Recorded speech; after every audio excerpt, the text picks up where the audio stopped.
አስባችሁ ታውቃላችሁ? አስተውላችሁታል? አብዛኛው ሴቶች ለምን ትዳር እንደሚፈሩ፣ ለምን ትዳር እንደሚሸሹ፣ ለምንስ ትዳር እንደሚመልሱ አስተውላችሁታል? እነሱ ከትዳር አይደለም የሚሸሹት፣ ትዳርን አይደለም የሚፈሩት።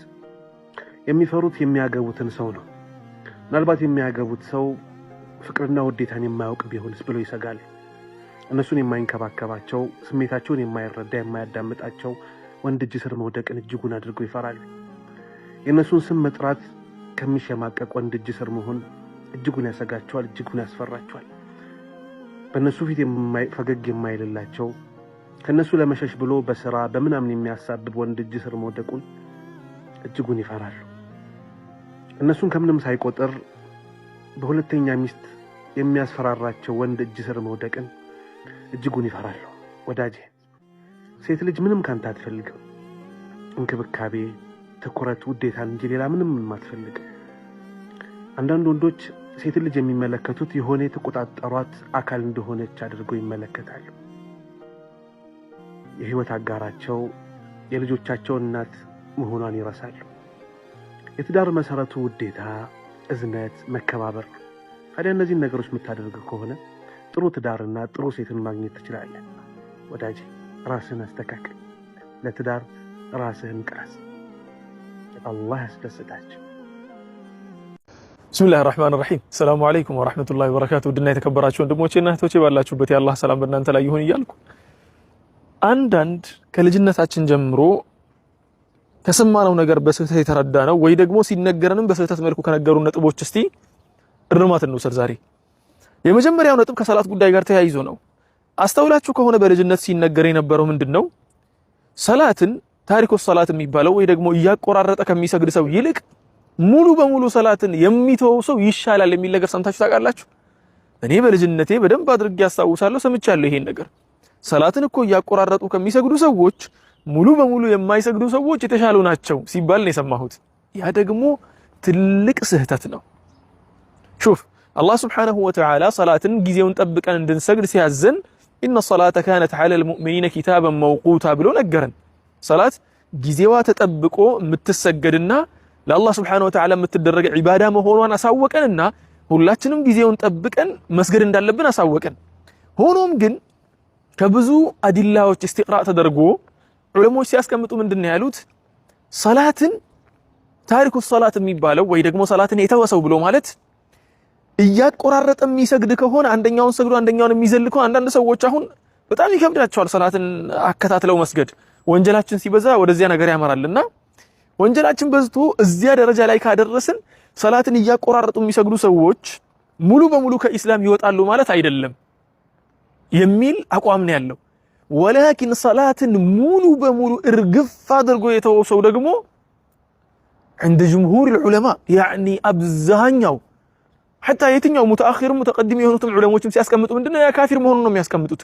እሱና ሌላ እምነት ተከታዮች እኩል እንደሆኑ ነው። በቃ ሙሉ በሙሉ የተወሰው ሰላት ብሎ የማይሰግድ ማለት ነው።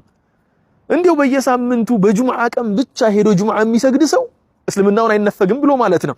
ይሄንን ስላችሁ ደግሞ ያን ነገር እያበረታታው አይደለም። ሰዎች የምትረዱበትን መንገድ ብታስተካክሉ ደስ ይለኛል። ምክንያቱም አንዳንድ ሰው አሁን ይሄን ነገር ስናገር ለምን ሰላትን መተው ታበረታታለህ የሚል ጥያቄ ስለሚነሳ ነው። እያበረታታው አይደለም፣ ግን ሰላትን እያቆራረጡ ከምሰግድ ሙሉ በሙሉ ሰላቱን ብተወው ይሻላል ብለው ከሚያስቡ ሰዎች ይህ ነገር ትክክል አለመሆኑን ላሳውቅ ነው የመጣሁት። ስለዚህ ወንድሞቼና እህቶቼ ሰላትን ጊዜዋን ጠብቀን በስርዓት እንስገድ። ግን እንዲያው በቸለተኝነትም ይሁን በምንም ይሁን ያው አላህ ፊት በጣም ከባድ ከሆኑ ወንጀሎች አንዱ ሰላትን መተው ነው። ከኢስላም የሚያስወጡ ነጥቦች ከሚባሉት አንዱ ማለት ነው። እንዲያው በዚያ እንኳን በቸለተኝነቱ እንኳን ሰላትን እንትን ብንል አትሊስት አንቋረጥ ሙሉ በሙሉ ሰላትን ሙሉ በሙሉ መተውና ቢያንስ ጁምዓ እንኳን ሄዶ መስገድ የተለያየ ሌቭል ነው ያለው። ይሄንን እወቁ። አንድ ይሄ ነው። ሁለተኛውና አብዛኛው ሰው የሚሳሳትበት ነጥብ ምንድነው? ይሄ ደግሞ የሸይጣን ወስዋስ ነው እንጂ ያው ዑለሞችም አንዳንድ ጊዜ መሻይኾችም አንዳንድ ጊዜ ይሄን ነጥብ ሲናገሩ ሰው በሚረዳው መልኩ አይደለም የሚናገሩት። ምንድነው እሱ? የሆነን ወንጀል ሰርተህ ከዚያ ወንጀል ተውበት ካደረክ በኋላ ወደ አላህ Subhanahu Wa Ta'ala ከተመለስክ በኋላ ድጋሚ ተመልሰህ እዚያው ወንጀል ውስጥ የምትወድቅ ከሆነ ምንድነው ማድረግ ያለብህ? ሁለተኛ ጊዜ ወደካ አይደለ ተውበት አደረክም በል ከዚያው ወንጀል ሶስተኛ ጊዜ ደግመህ እዚያ ወንጀል ላይ የምትመለስ ከሆነ ምንድነው ማድረግ ያለብህ? እኔ በጆሮዬ የሰማኋቸው መሻይኾች አሉ እንዲህ የሚባል ተውባ የለም። አንድ ሰው ተውበት ካደረገ በኋላ ተመልሶ በራሱ ያኛው ወንጀል ውስጥ ተውበት ካደረገበት ወንጀል ውስጥ የሚወርቅ ከሆነ የመጀመሪያው ተውበቱ ራሱ ተውበት አልነበረም የሚል ነገር ሲናገሩ ሰማሁ። ላ ከቁርአንና ከሐዲስ ተመልሰን በደንብ አድርገን ገለጥ አድርገን ስንመለከት የምናገኘው ምንድነው? የዚህ ንግግር ተቃራኒ ነው። አንድ ግለሰብ የሆነን ወንጀል ከሰራ የሆነን ስህተት ከሰራ ያንን ስህተት ከሱ የሚጠበቀውና መስፈርት ተደርጎ የሚቀመጠው ተውበት ለማድረግና ወደ አላህ ለመመለስ መስፈርት ተደርጎ የሚቀመጠው ላለመመለስ መወሰን እንጂ አለመመለስ እኮ ሙሉ በሙሉ በሱ እጅ ያለ ነገር እኮ አይደለም። ግን ላለመመለስ መወሰን ሙሉ በሙሉ ቆራጥ የሆነ ውሳኔ መወሰን ግዴታ ነው። ከመስፈርቶቹ አንዱ ነው። የተውባ መስፈርቶች መካከል አንዱ ነው።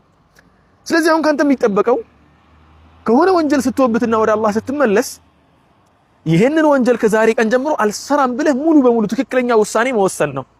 ከዚያ በኋላ ግን ተሳስተህ ወደዚያ ወንጀል ሄደህ ብትሰራውና ብትወድቅበት ካንተ የሚጠበቀው ተመልሶ ተውበት ማድረግ ነው። ምን ያህል ጊዜ ነው ይሄ እድል የሚሰጠው? 2 ጊዜ ነው? 3 ጊዜ ነው? 5 ጊዜ ነው? 100 ሚሊዮን ጊዜ ብትሳሳት አንድን ስህተት 100 ሚሊዮን ጊዜ ብትሳሳት ያንኑ ስህተት ካንተ የሚጠበቀው ወደ አላህ ተመልሰህ ልብህን አጽድተህ ያ ረብል ዒዘቲ ወልጀላል ይቅርታ አድርግልኝ ያለፈውን ነገር ከዚህ በኋላ ግን አልመለስበትም የሚለው ነገር ከውስጥህ የወጣ አልመለስበትም ባይነት አሳይተክ ወደ አላህ መመለስ ነው የሚጠበቅብህ።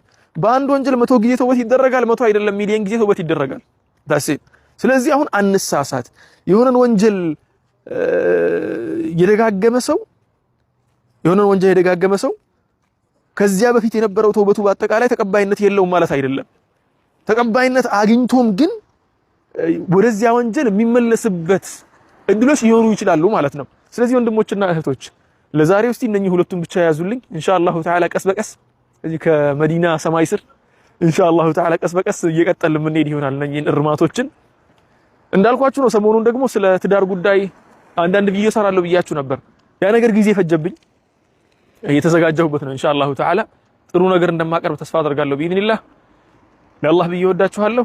السلام عليكم ورحمة الله وبركاته.